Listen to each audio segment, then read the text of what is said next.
Hello कक्षा 10 के विद्यार्थियों, स्वागत है आपका हमारे YouTube चैनल पर। आज की इस वीडियो में हम कक्षा 10 के चित्रकला के पेपर के 830 डीए सेट के पेपर का सॉल्यूशन कराने वाले हैं। तो बने रहिए इस वीडियो में अंत तक और अपने मूल्यांकन को आलेखन कर लीजिए। तो हमारा पहला एमसीक्यू था कि प्राथमिक रंग कितने होते हैं, तो इसका आंसर होगा 3। प्राथमिक रंग हमारे 3 होते हैं। दूसरा प्रश्न, कौन सा रंग गर्म है, तो इसका राइट आंसर है लाल। तीसरा, कला शब्द किस भाषा का है, तो इसका राइट आंसर होगा संस्कृत। कला शब्द हमारा संस्कृत भाषा का है। प्रश्न नंबर 4, तटस्थ रंग कितने होते हैं, तो दोस्तों तटस्थ रंग 2 होते हैं। पांचवा, ओस्टवाल्ड रंग कितने चक्रों में, मतलब इसमें कितने रंग होते हैं इस ओस्टवाल्ड रंग चक्र में, तो इसमें 8 चक्र होते हैं। छठा प्रश्न, नीला रंग नेत्रों पर क्या प्रभाव डालता है, तो नीला रंग नेत्रों पर ठंडा प्रभाव डालता है। प्रश्न नंबर 7, पीले में नीला रंग मिलाने से कौन सा रंग बनेगा, तो इसका राइट आंसर होगा नारंगी। आठवां प्रश्न, निम्न में से सबसे मोटा ब्रश कौन सा है, तो इसका राइट आंसर होगा सी, नंबर 1।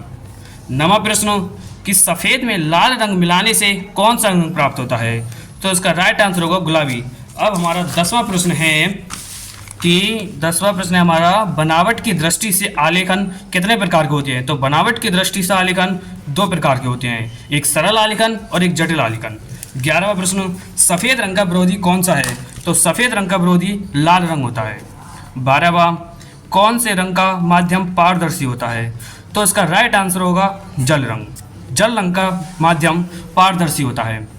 प्रश्न नंबर 13, आकृतियों की पुनरावृत्ति करने के लिए किस पेपर का प्रयोग करते हैं, तो इसका राइट आंसर होगा option number A, tracing paper. 14वां, रेखा किसे कहते हैं, तो रेखा 2 बिंदुओं के बीच की दूरी या 3 बिंदुओं के बीच की दूरी या 4 बिंदुओं के बीच की दूरी या इनमें से कोई नहीं, तो इसका राइट आंसर होगा 2 बिंदुओं के बीच की दूरी। बहुत साधारण प्रश्न है। प्रश्न नंबर 15, कौन सा आकार आलेखन के लिए उपयुक्त नहीं है, त्रिभुज, कोण, वृत्त या वर्ग, तो इसका right answer option number B है, कोण। कोण आकार आलेखन के लिए उपयुक्त नहीं है। प्रश्न नंबर 16, किनारी डिजाइन का प्रयोग किया जाता है फर्श के केंद्र के लिए, छत के केंद्र के लिए, साड़ी की किनारी के लिए या तकिए के केंद्र के लिए, तो इसका राइट आंसर होगा ऑप्शन नंबर सी, साड़ी की किनारी के लिए। प्रश्न नंबर 17, इंद्रधनुष में कितने रंग होते हैं, बहुत साधारण प्रश्न है। तो इंद्रधनुष में रंग होते हैं आपके 7, तो 17वें का राइट आंसर होगा ऑप्शन नंबर ए, 7। 18वां प्रश्न, कि किस पेंसिल से खींची गई रेखा गहरी होती है, H, 2B, HB, 2H, तो आप इसका जितना ज़्यादा B होगा, मतलब जितनी ज़्यादा B संख्या में होगी उसके आधार पर होता है, तो इसका राइट आंसर होगा ऑप्शन नंबर बी, 2B।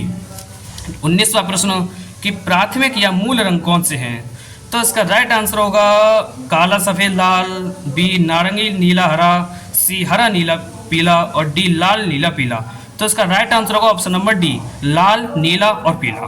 प्रश्न नंबर 20, समांतर रेखा किसे कहते हैं, 2 सीधी रेखाएं आपस में मिलें या 2 सीधी रेखाएं आपस में ना मिलें, सीधी रेखा टेढ़ी मेढ़ी रेखा, तो इसका राइट आंसर होगा 2 सीधी रेखाएं आपस में मिलें। तो इस प्रकार आपके ये वाले 20 प्रश्न पूरे होते हैं। अब ये 20 प्रश्न प्राप्ति कला के हैं, इसका भी मैं सॉल्यूशन आपको बता देता हूँ।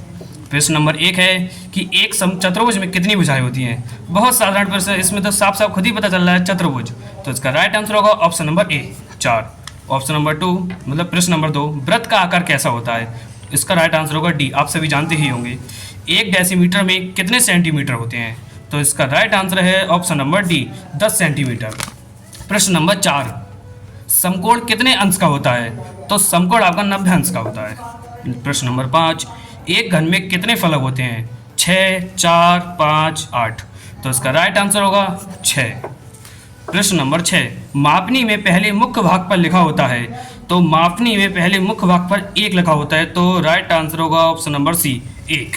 अब हमारा प्रश्न नंबर 7 है कि वर्ग का प्रत्येक कोण कितने अंश का होता है, तो वर्ग का प्रत्येक कोण 60 अंश का होता है, ठीक है, 60 अंश का होता है ना प्रत्येक वर्ग का प्रत्येक कोण, जी नहीं, वर्ग का प्रत्येक कोण का अंश होता है ऑप्शन नंबर सी, तो 7वें का ऑप्शन नंबर सी है, 90, राइट आंसर, ठीक है।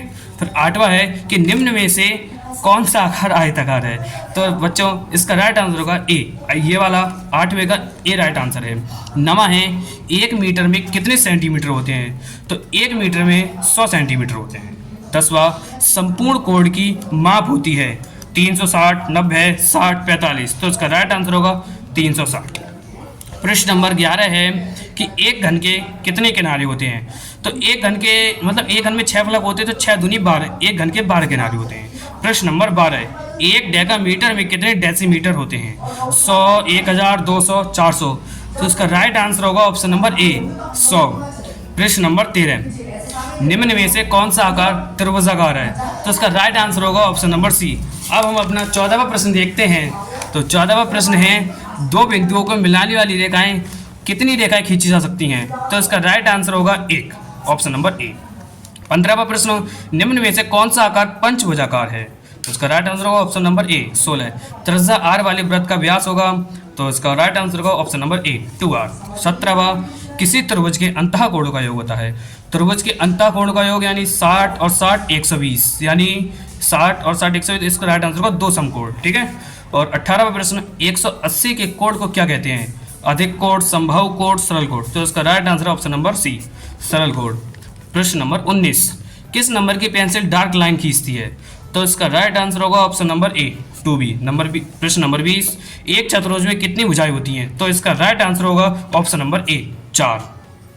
तो इस प्रकार आपके चित्रकला के पेपरों का जो MCQ का उसका सॉल्यूशन पूरा हुआ। और आप हमें कमेंट बॉक्स में ज़रूर बताइएगा कि आपके इसमें से कितने सही हैं। और हाँ, आपका कल जो सामाजिक विज्ञान का पेपर होगा उसके भी मैं MCQ का सॉल्यूशन इस YouTube चैनल पर डाल दूंगा। तो इसके लिए आप मेरे चैनल को सब्सक्राइब कर लेना, ताकि आपके पास वो सबसे पहले वीडियो पहुंच सके और आप अपने सामाजिक विज्ञान के अंकों का मूल्यांकन कर सकें।